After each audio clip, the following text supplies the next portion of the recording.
Welcome to Let Me Fix This. Enjoy the video. In this video, I will explain how to delete a WhatsApp message. First, open the chat where the message is located.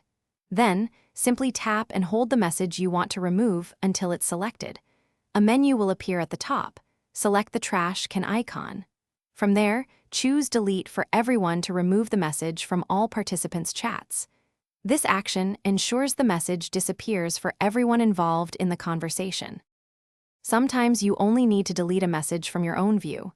To do this, select the message by tapping and holding it. Once selected, tap the trash can icon at the top of your screen. Then, simply choose the option Delete for me. This action will remove the message from your chat history, but other participants will still be able to see it in their conversations. It's a quick way to tidy up your personal chat log. It's important to know there's a time limit for deleting messages for everyone. You have about 2 days, or roughly 48 hours, from when the message was sent to use the Delete for Everyone feature. After this window closes, your only option will be Delete for me. Also, be aware that even if a message is deleted, recipients might still see it briefly in their notification previews before it disappears from the chat itself.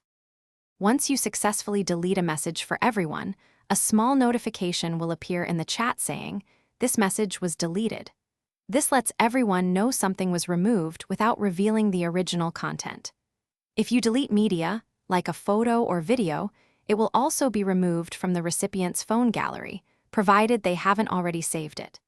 This ensures your privacy and control over shared content. Thanks for watching. If you found this helpful, don't forget to like and subscribe.